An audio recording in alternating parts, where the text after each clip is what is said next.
And hello guys and welcome back to my YouTube channel mga kapatid. Welcome back sa One Talk PH, Luzon, Visayas at Mindanao. At eto na ang pinakamaiinit na balita mga kapatid na ating nasagap ngayong araw. Nako mga kababayan, no? Ito mga kampo ngayon ni Duterte mga kapatid ay talagang sinusubukang sirain, no? Itong kredibilidad ni Senator Ping Lacson, no, sa pamamagitan mga kababayan nitong isang viral photo mga kapatid na kung saan po kasama ni Senator Ping Lacson itong mag-asawang Diskaya. At ngayon mga kapatid, no, pinapangalandakan po ng mga DDS na ito daw si Senator Ping ay isang plastic na klaseng tao. No? Kunwari daw galit na galit mga kababayan dito sa mga nangyayaring corruption sa DPWH. Yun naman pala daw mga kapatid, ito matanggap din naman daw pala ng kickback galing sa mga Diskaya. Dahil nga sa larawang ito mga kababayan. Grabe Malayo na ang nararating ng, although malayo pa mga kapatid, pero malayo-layo na rin ang nararating nitong imbestigasyon ng Blue Ribbon Committee patungkol dito sa flood control projects ng gobyerno na kinura po ng mga mambabatas natin mga kababayan. At sa ilalim po yan mga kapatid ng pamumuno ni Senator Ping Lacson. Kaya ngayon mga kababayan, dahil marami na po ang natatamaan, sinusubukan na rin po nila ngayong sirain ang kredibilidad ni Senator Ping sa pamamagitan ng mga kapatid nitong ganitong klaseng larawan. Pero mamaya mga kababayan, i-debunk natin itong mga claims ng mga DDS. At sa ibang balita pa mga kapatid, eto mga kababayan, pinangunahan di umano ni Senator Mark Villar ang imbestigasyon sa mga DPWH official. Pero mga kapatid, meron pero. Pero, paano matitiyak ang accountability kung posibleng dawit din dito ang kanyang pamilya daw mismo mga kapatid? Only in the Philippines lang talaga mga kababayan, na isang korap iimbestigahan yung mga korap na opisyal. Kakaiba talaga ang bansang Pilipinas mga kapatid. Pero bago tayo magpatuloy mga kababayan, huwag niyo po sana kalimutang i-like ang ating video ngayon para i-share pa po ni YouTube sa iba pang hindi pa nakakapanood. So eto mga kapatid, panoorin muna natin ang balitang ito at bigyan po natin mga kababayan ng ating personal na opinion at reaction. Viral ang litrato ngayon ni Senator Ping Lacson kasama ang kontrobersyal na mag-asawang Diskaya na ibinahagi ni Cavite Congressman Kiko Barzaga. Pero may isa pang bagay na nabisto ang mga senador tungkol sa mag-asawang contractor sa budget hearing kanina. Para bigyan ng mukha ang balita, Mobile Journal, Merimon Reyes. Alam niyo itong si Barzaga mga kapatid, although okay naman siya. Technically, okay naman yung kanyang ginagawa ngayong pagiging wild dyan sa Senado.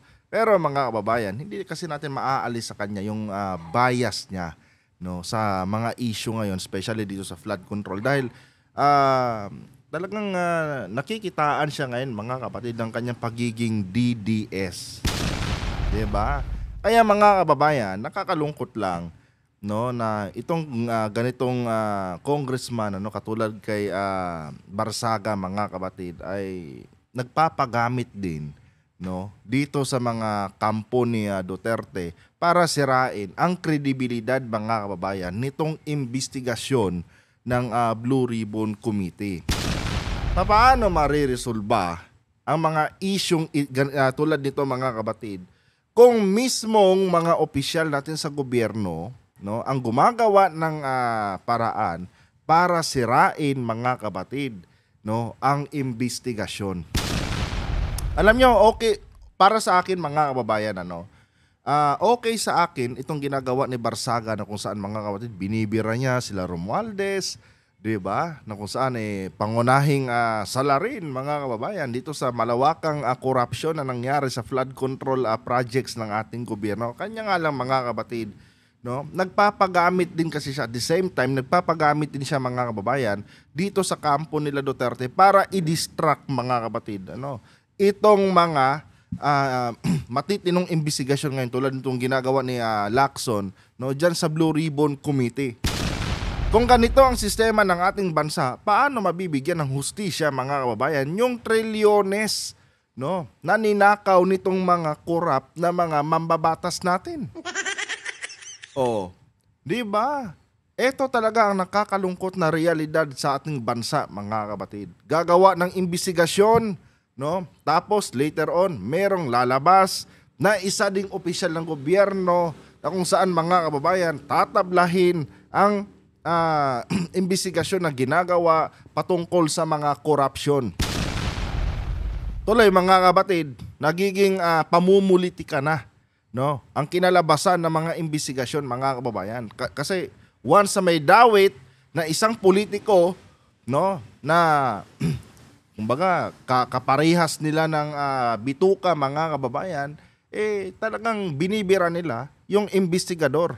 Tulad ni Senator Ping Lacson, no? Itong ginagawa ni Barzaga, ganito talaga yung mga kapatid, no? Gusto niyang sirain ang kredibilidad ni Lacson. Although nandun tayo sa gusto niyang mabigyan ng hustisya yung yung pera ng taong bayan na ibinulsa nitong mga korap na congressman at mga senador. Kanya nga lang mga kababayan, no? The same time, nagpapagamit din kasi siya dito sa mga Duterte mga kapatid at ginagawa siya ngayong panabla, no, dito kay Lacson dahil lang doon mga kababayan sa sinibak si Marcoleta as chairperson ng Blue Ribbon Committee. Oh, yan ang nakakalungkot mga kababayan. Anyway, ituloy natin to. Magpaliwanag ka. Yan ang caption ng litratong ito na ipinost ni Congressman Kiko Barzaga at umaani ngayon ng samot-saring komento sa social media. At sinakyan naman ng mga DDS. Oh, 'di ba? Sinakyan din ng mga DDS. Oh, at ito pa yung ginagamit nila ngayon mga kapatid as material, no, para i-discredit, para sirain ang kredibilidad, no, ng Blue Ribbon Committee ngayon sa ilalim ng leadership ni Senator Ping Lacson. Oh, galing, 'di ba? Napakagaling. Pero mamaya mga kababayan, i-debunk natin 'yan. Tuloy muna natin 'to.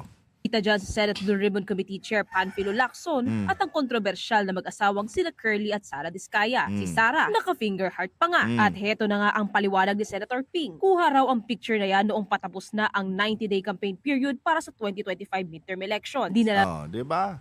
Pinaliwanag ni Lacson, no, na bago ang issue ng flood control, bago itong mga investigasyon na pinangunahan ng Blue Ribbon Committee, no, nangyari yang picture nila na yan. Oh. Hindi pa pinangalanan sila Diskaya that time mga kapatid. 'Di ba? So, yan mga kababayan, dahil lang po yan sa campaign. Kaya itong sila Diskaya, no, nagkaroon ng picture kasama si Lacson. Kasi nangyari yan during campaign period. Oh. So hindi natin pwedeng i-judge mga kapatid, no, si Senator Ping that time. Dahil mga kababayan, sa sistema ng politika sa ating bansa mga kapatid, tuwing halalan po, no, yung mga kilalang mga politiko, nilalapitan din talaga yan mga kababayan nito mga maliliit na aspiring politician, no? Nang sa ganun mga kapatid, mahatak yung kanilang pangalan, no, gamit-gamit ang itong mga kilalang mga politiko. Diba? Yun naman talaga ang sistema ng ating politika dito sa bansa natin mga kapatid. Tulad dito mga lintik na mga aspiring senators noon. Diba? Kumampi kay Digong dahil matunog ang pangalan ni Duterte. No? Ginamit nila si Duterte mga kababayan para sila po ay makilala mga kapatid. Oh, yan din ang ginawa ng mga Diskaya. In fact mga kapatid, ayon sa isang balita nating nasagap, inimbitahan pa nga nila, no, nitong mga Diskaya si Senator Ping Lacson na maging panauhin mga kababayan dito sa kanilang isasagawang grand rally sa Davao. Yun po ang purpose ng meeting na yan, no? Election period yan mga kapatid. 'Di ba? Pero ang naratibo ng mga DDS, dahil nakita na kasama ni Lacson itong mga diskaya, may bahid na agad ng korupsyon itong si Senator Ping. Oh. Kaya itong si Barsaga, nag-post mga kababayan na dapat daw ipaliwanag ito ni Lacson. Pero siya mismo alam niya mga kabatid ha. Alam ni Barsaga yan. Kanya nga lang mga kabatid, syempre, no? Kasangkapan siya ng mga DDS, kasangkapan siya ni Duterte, kaya kailangan talaga niyang gumawa ng issue. Kaya nilagyan niya ng caption na dapat ipaliwanag ito ni Senator Ping Lacson. Oh, ganon sila mga kababayan, mag-destabilize ng credibility mga kabatid ng isang tao. 'Di ba? Alam nila kasi mga kababayan na madadawit na si Tatay Diggs nila dito dahil isinisiwalat na kasi ng mga diskaya mga kabatid yung mga nangyari during sa time ni Duterte. 'Di ba? Isinisiwalat na kasi ni Diskaya yung malawakang korupsyon sa ilalim ng administrasyon ni Digong. Kaya ngayon, sinisira nila ang kredibilidad ni Lacson. Oh. Ganun lang kasimple intindihin yan, Talay. Raw ng campaign supporter mula Davao na si Fred Villaroman ang pamilyang Diskaya sa kanyang opisina para raw imbitahan si Lacson na dumalo sa isang campaign rally kasama ang Pinoy Ako Party List na ang kandidato ay kanilang anak. Pero tumanggi. Oh, diba? Napakaklaro ng rason, no? Kaya nagkaroon ng ganong meeting si Lacson together with Diskaya couple mga kababayan dahil po sa eleksyon. At gusto nga nilang imbitahan bilang panauhin itong si Lacson mga kapatid doon sa kanilang gagawing grand rally. Oh. Pero syempre mga kapatid, no? Hari ng fake news itong mga kampo ni Digong mga kababayan, no? Syempre ginawan agad nila ng sarili nilang naratibo. Nakaalyado di umano, no, ni Lacson itong mga diskaya, kunwari galit sa korupsyon na nangyayari sa DPWH, pero mga kabatid, no, parang pinapalabas nila na kaisa din pala si Lacson, kumikickback din daw pala si Lacson. Di ba? Ganon yung naratibo nila mga kababayan dito sa larawan na inilabas po ni Kiko Barsaga. Oh. Pero mga kabatid, no, kung susundan natin ang naratibo nitong mga DDS mga kababayan, no, I'm sure mga kabatid magre-react sila dito. Oh. Kasi kung titignan natin mga kababayan, picture pa lang to ha. Oh, picture pa lang yan mga kabatid. Nilagyan na po nila ng mali siya. Oh, kung ano-anong mali siya na mga kababayan. Kaya nga nag-viral to sa social media mga kabatid, especially sa Facebook at TikTok. Kaya nga nag-viral ito mga kabatid dahil po nilagyan nila ng mali siya. What if mga kababayan, ibalik natin sa kanila yan? Oh. Tulad dito mga kabatid. Oh. Kung susundan natin ang naratibo ng mga DDS, pwede din po nating sabihin na nag-tridor din si Mocha, no? Isang certified DDS ito mga kapatid. Magpahanggang ngayon, certified, no? At loyalista talaga ito ni Digong. Oh. Dahil sa larawang ito mga kapatid, pwede din po nating sabihin na nag-tridor si Mocha kay Duterte. Oh. Di ba? Kung susundan natin ang naratibo ng mga DDS. Ito legit to mga kababayan ha. Galing po ito sa Rappler last October 4, 2017. Anong caption? Ito ang nakasabi, look, no? Mocha Ozone Vlog takes a photo, no, with opposition Senator Antonio Trillanes IV, mga kapatid, during the hearing. Oh, si Mocha pa, mga kapatid, no? Ang nagpa-picture kay Trillanes na kung saan kilalang anti-Duterte.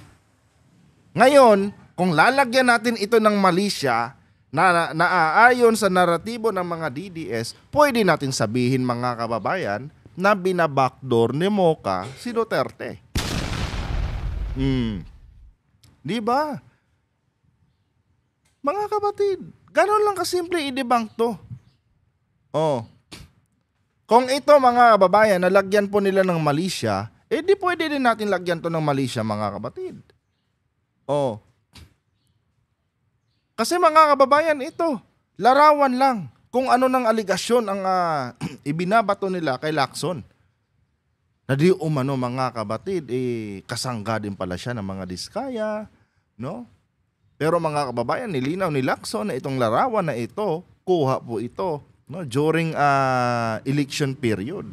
At may dahilan kung bakit nakipag-meet up sa kanya ang mga diskaya, no? At wala itong kinalaman sa issue ng DPWH. Pero mga kababayan, nilagyan nila ng mali siya, nilagyan nila ng kung ano-anong kahulugan. Eto mga kapatid, pwede din natin lagyan to ng iba't ibang kahulugan. Ayon sa naratibo ng mga DDS. Di ba? Hindi nyo pwedeng sabihin, no, dahil may nakita kayong larawan na ganito, hindi nyo pwedeng sabihin na automatic, no, merong anomalyang ginagawa si Lacson dahil lang sa picture na ito. Hindi nyo pwedeng i-judge agad si Lacson, no, nang hindi nyo pinapakinggan yung kanyang side, no, dahil lang sa larawang ito. Kasi kung ganyan ang naratibo ninyo, no, kayong mga DDS kayo, edi pwede natin i-apply dito yan ngayon. Na kung saan mga kababayan, no, isang certified na anti-Duterte ay nagpa-picture din po si Mocha. May larawan silang dalawa ni Trillanes. And ito mga kababayan, during Senate hearing po ito mga kapatid, nangyari. Kung gagamitin natin yung ating pagiging tawag nito, creative mga kapatid, sa paggawa ng mga kung ano-anong mga tawag dito narrative, pwede natin sabihin mga kababayan na binabackdoor ni Mocha si Duterte during that time. No? Kunwari galit siya kay Trillanes, yung pala magkaalyado pala sila. Pwede natin lagyan ng ganyang kahulugan mga kapatid. That's why wag kayong mag-judge base lang sa isang larawan. Dahil pwede kayong ma-back to you. No, kayong mga DDS kayo. No.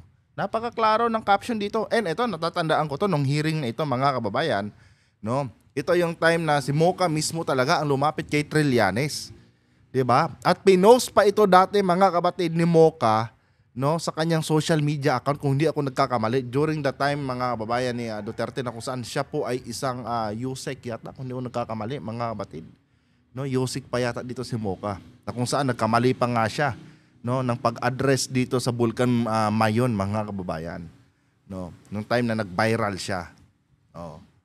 Ito 'yun mga kapatid. Kung ito, no, applyan natin ng naratibo ng mga DDS, pwede natin sirain si Mocha dito. Pwede sabihin na traitor siya. No? Dahil lang sa larawan na 'to. Kaya ito mga kababayan, itong inilabas ni Barzaga, para sa akin mga kapatid, sobrang layo nito sa katotohanan. No? Sobrang layo po. At ipinaliwanag naman ni Lacson kung ano talaga ang totoo sa likod ng larawan na yan. Bawat larawan kasi mga kapatid, meron pong nakatagong kwento dyan. Tulad din nito. Ano ang kwento nito? Eto. Mocha Uson takes a photo with opposition Senator Antonio Trillanes. Nagpa-picture lang siya kay Trillanes mga kapatid. Dahil during that time, sikat na sikat si Trillanes bilang isang anti-Duterte. Nagpa-picture lang siya for remembrance. Di ba? Kung hindi natin hahaluan ng mali siya, wala mali siya talaga to. Nagpa-picture lang si Mocha sa isang sikat na individual, sikat na politiko. Eto din. Kung tatanggalin natin yung mali siya mga kababayan, nagpa-picture lang sila. So bakit kailangan kasi, no, lagyan pa ng ibang kulay? Napaghahalataan tuloy mga kapatid na gusto lang nilang sirain ang kredibilidad ni Senator Ping Lacson. That's why, no, ipinost ito ni Barzaga at nilagyan pa ng caption na dapat daw ipaliwanag ito ni Senator Ping Lacson. Ganun na kasimple i-debunk yan, mga kapatid. Tuloy tayo dito. Ang senador bilang respeto kay Senate President Tito Soto na tsuhin ni Vico kalaban naman noon ni Sara sa pagka-mayor sa Pasig. Tuloy-tuloy naman ang pagbusisi ng Senado sa pambansang pondo. Do you think, mga kababayan, no, na magagawan traido rin ni Senator Ping si Tito Soto? Magkatandem sila.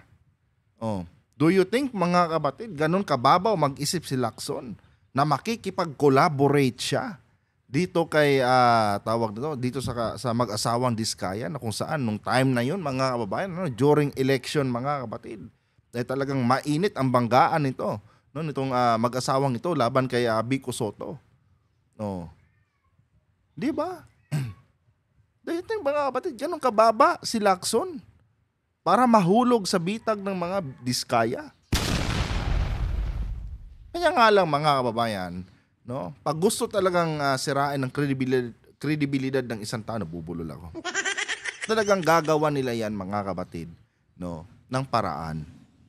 Simpleng picture lang, nilagyan ng malisya. At may dahilan yun. No? Dahil ikakanta na kasi ng mga Diskaya, mga kapatid, itong mga nangyaring anomalya sa ilalim ng Duterte administration sa mga susunod na hearing. Diba? Kaya nga ang mga Diskaya ngayon, no, gustong-gusto talaga nilang makakuha ng dito sa tinatawag natin na state witness. Gusto na makuha yung titulong yan, mga kababayan, no, para malaya silang ikanta lahat ng mga baho na alam nila, no, dito sa ating mga mambabatas, mga congressman at mga senador. 'Di ba? Yun naman ang gusto ng mga Diskaya eh. Kakanta sila, no? Ikakanta nila lahat ng mga politiko na involved sa corruption na ito, provided, no, na gawin silang state witness.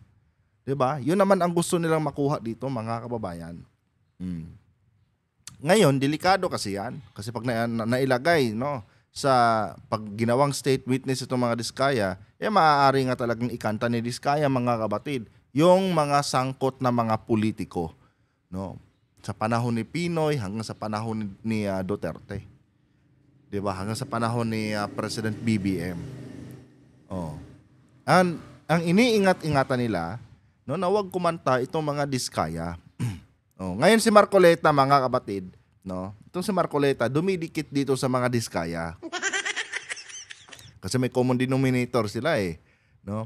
Kaya si Marcoleta, mga kababayan, fina-facilitate niya itong mga Diskaya ngayon, mga kapatid, kasi panigurado manghihingi din niya ng pabor.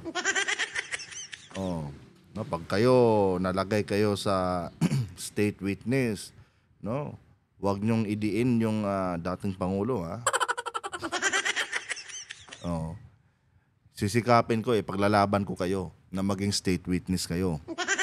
Basta usapan natin, wag niyong idiin yung mga nangyaring anomalya sa ilalim ni Duterte, ha. Diba?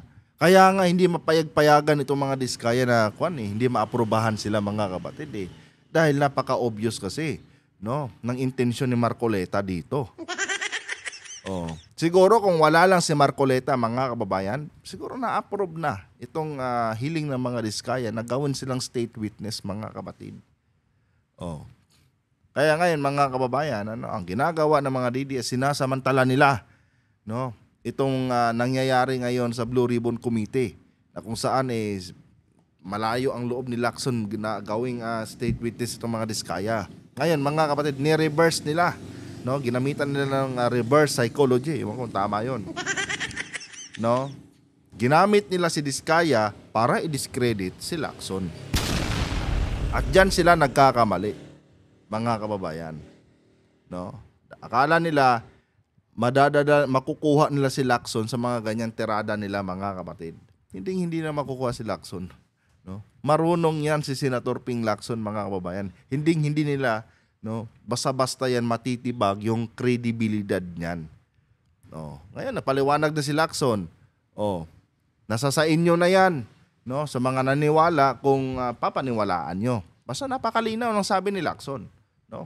Yung larawan na yan, nangyari yan during sa campaign period, na kung saan inimbitahan siya ng mga Diskaya doon sa kanilang gagawing grand rally di umano no sa Davao, no, at isa siya sa mga pangunahing panauhin na kanilang inimbitahan, no. And syempre mga kapatid, gamitan naman sa eleksyon eh. Kung sino yung malakas, doon sila kakapit, no, para makilala sila, lalo na pagbaguhan ka. Oh, common practice na yan mga kababayan. At kadalasan gumagawa nga dyan mga kapatid, itong mga DDS, sila ang kadalasan gumagawa ng mga ganyan.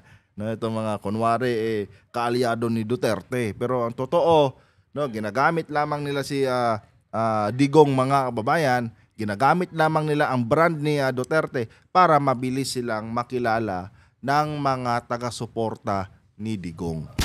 Butas na pala yung damit ko. Diyos ko po. Naghihirap na si Wantok PH mga kapatid. Dalay!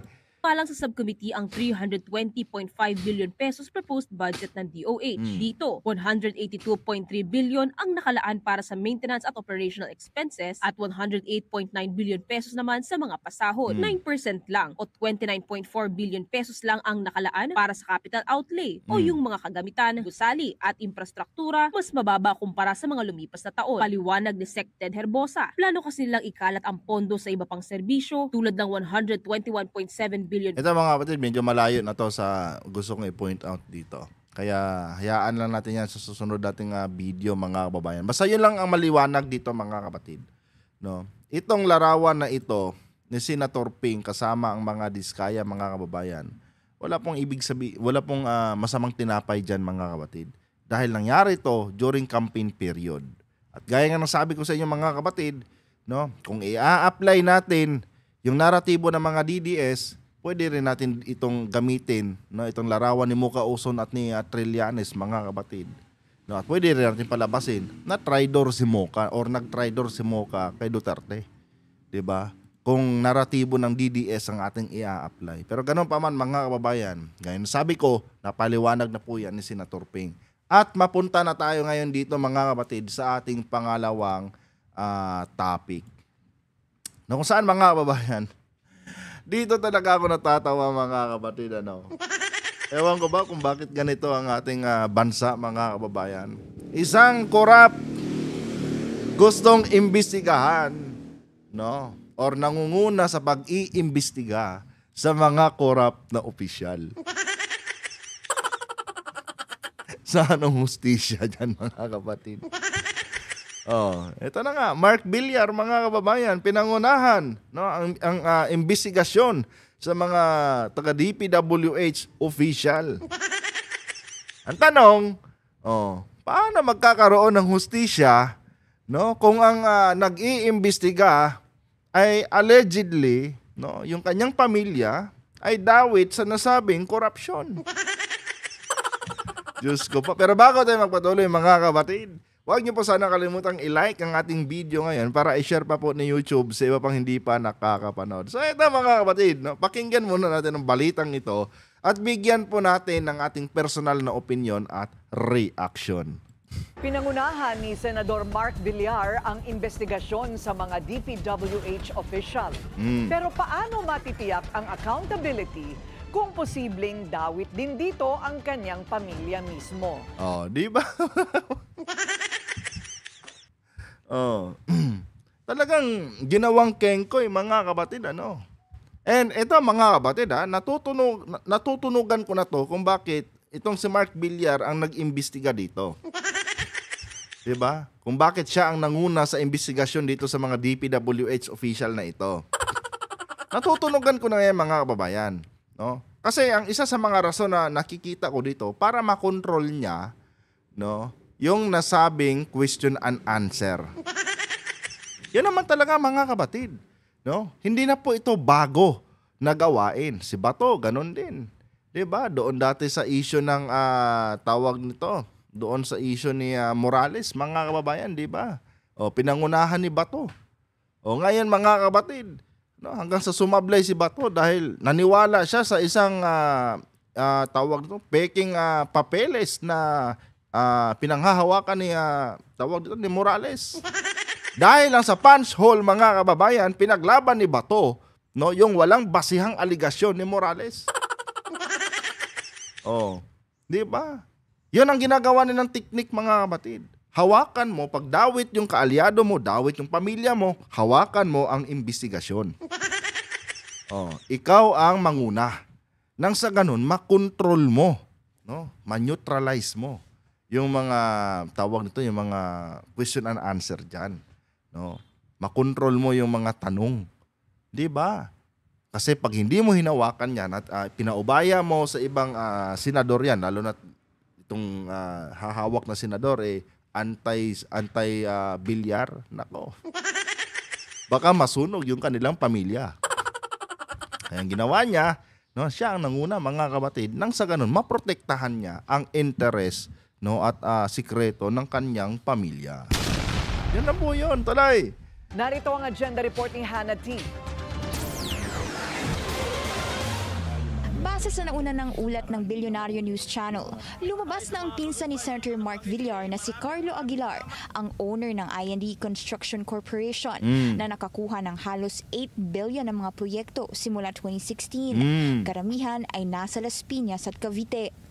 Umaabot naman sa 18 billion ang napunta sa mga kumpanyang konektado sa mga Villar at Aguilar nung siya pa ay kalihim ng DPWH. Ngayong araw, si Villar mismo ang namuno sa Senate Public Works Committee hearing at nag-iimbestiga sa mga opisyal ng DPWH. Ang tanong dyan, hahayaan kaya, mga kapatid, ni Mark Villar na masunog itong kanyang pamilya? Sentido ko muna lang yan eh. No? Hawak mo na ang hearing. Hahayaan mo ba na masira ang pangalan ng iyong pamilya? Malaking kalokohan to, mga kababayan. No? Pinagloloko tayo, mga kapatid, ni Mark Villar.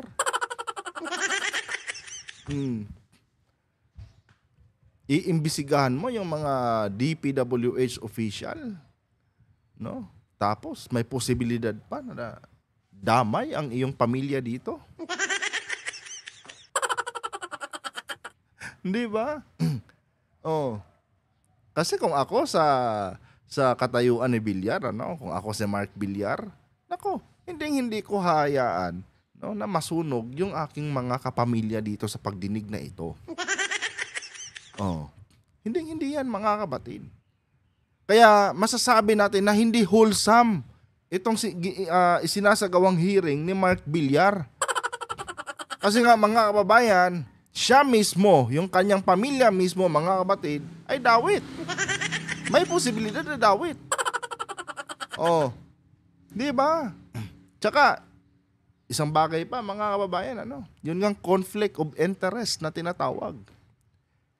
DPWH secretary ka, tapos yung pamilya mo nagpakasasa sa mga proyekto ng DPWH sa ilalim ng iyong leadership. Diyan pa lang talaga, mga kapatid, napakalaking question mark na. No? May malaking question mark na po, mga kababayan.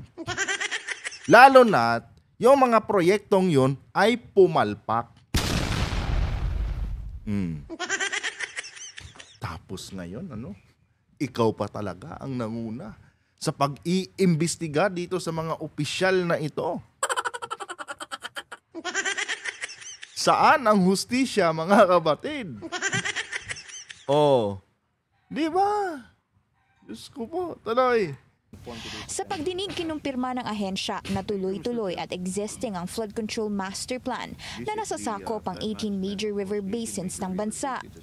Ginagamit nito ang river system approach para makontrol ang pagdaloy ng tubig. So all these are lodged, naka-lodge naman to sa Unified Project Management Office? Yes, Mr. Chair. Until now, they're all Yes. lodged. So tuloy-tuloy naman yung master plan projects? Yes, Mr. Chair. Walang tigil naman yan? Okay. So, because I remember that between different administrations, so that has been continuous. The master plan just to clarify, the master plan for flood control has been continuing and continues till today. Yes, Mr. Chair. Yes. Lumitaw ang issue matapos sa Di ba? Puro lang, yes, Mr. Chair ang sagot. Pero pag naiba yan, mga kapatid, halimbawa na lang sila ang naupo dyan, halimbawa si Senator Ping, no? Talagang magigisa yung mga opisyal na yan. Magigisa talaga yan, mga kababayan. Or di kaya, halimbawa, si Erwin Tulfo. Di ba? Na isang kilalang galit din daw sa corruption. I mean, mag-iiba ang takbo ng pagdinig. Kasi iba ang approach eh. Dito sa approach ni Villar, mga kababayan, nakita niyo naman. No? Yes, Mr. Chair. Iba kasi, mga kapatid, pag ikaw yung chairperson. Kasi ikaw yung magli-lead, no, ng direction ng investigasyon. 'Di ba? Pag ibang tao ang may hawak niyan, halimbawa si Risa Hontiveros. Nako, mga kababayan, ang daming liligwakin diyan ni Risa. Kasi syempre, mga kapatid, bago simulan yung hearing na yan, talagang gagamitin niya itong mga galaman niya para sa research. Pero dito, mga kababayan, napakakalmado po ng pagdinig. Puro lang, yes, Mr. Chair. Diba? And dito, mga kapatid, makikita natin na hindi po wholesome. Pasensya na kayo, mga kababayan. Nasa gilid kasi ng daanan tong lugar namin. Dumighay pa ako. So kasi ako eh. No? Diba, makikita natin dito, mga kababayan, na wala talaga sa ayos. No? Wala talaga sa ayos. Yung 18 billion na yan na kontrata na nakuha ng kanyang pamilya, good as quits na yan. Good as quits na yan, mga kapatid. Wala tayong maririnig dyan. Malabo. No? Malabo pa sa kanal to, mga kababayan. Tuloy. And continues till today. Yes, Mr. Chair. Yes. Lumitaw ang issue matapos sa mga report na wala umanong na-turn over na 351 billion flood control master plan kay dating DPWH Secretary Manuel Bonoan.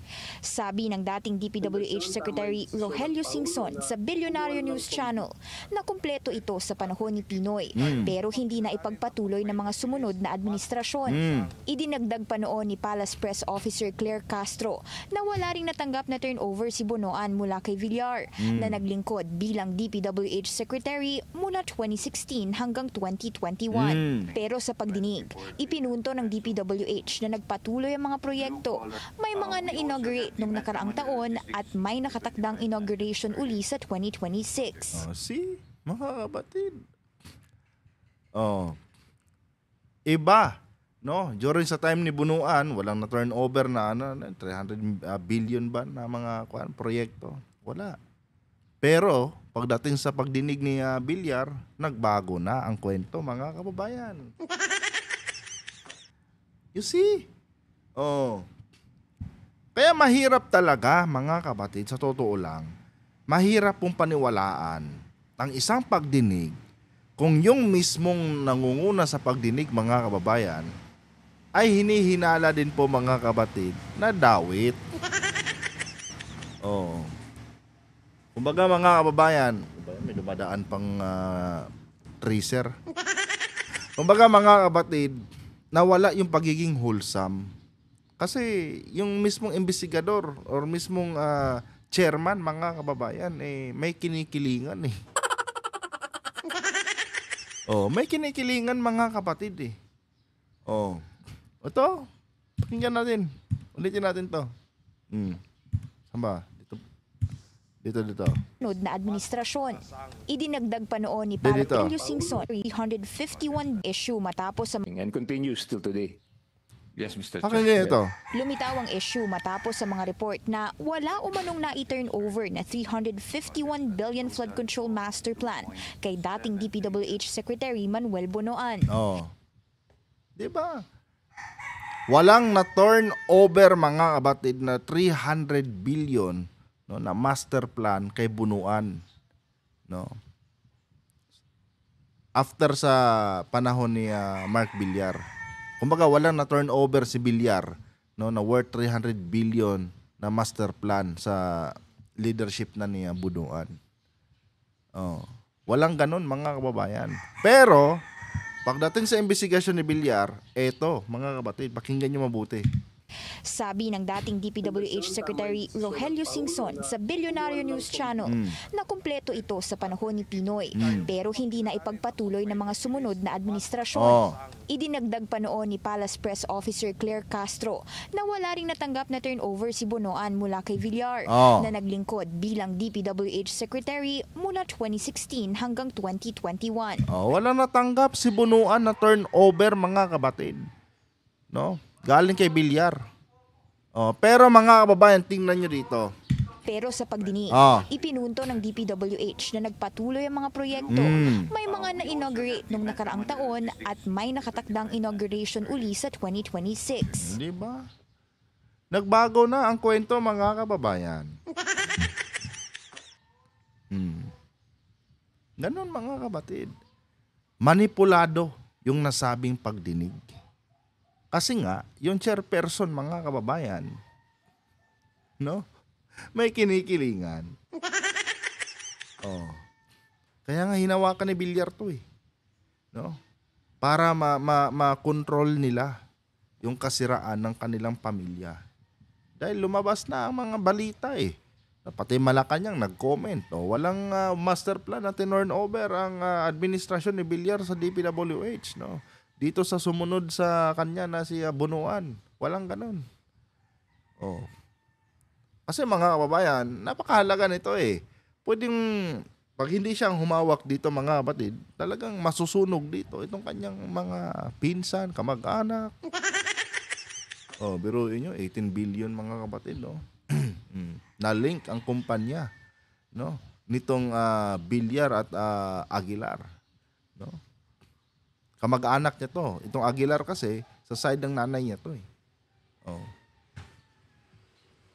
Ay nako, kawawa mga kababayan, mga Pilipino, kung ganito ang sistema ng ating politika. Wala talaga, mga kapatid, wala talagang hustisya na makukuha yung ating mga kababayan.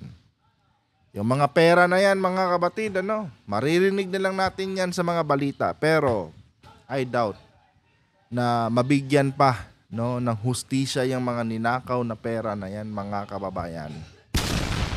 Wala po tayong aasahang hustisya dyan, mga kapatid. Kasi mismo mga investigador ngayon na nakaupo, mga clown, mga kababayan. Yun na naman ito yun. Anyway guys, hanggang dito na lang itong video na ito. Kung nagustuhan nyo po yung ating content ngayon, huwag nyo po sanang kalimutan, mga kapatid, na i-like ang ating video para i-share pa po ni YouTube sa iba pang hindi pa nakakapanood. At mag-comment na rin kayo dyan, mga kapatid, ng inyong mga personal na opinion. And ito, lilinawin ko. Opinion ko lamang ito, mga kapatid. At hindi ko po kayo ini-impluwensyahan na paniwalaan itong aking sinasabi. Ngayon, kung agree kayo sa sinasabi ko dito, good. Parehas tayo ng iniisip, mga kababayan. Kung hindi naman, karapatan nyo po yan. Dahil may kanya-kanya po tayong opinyon sa bawat bagay na nangyayari ngayon dito sa ating bansa. Hanggang dito na lang. Adios.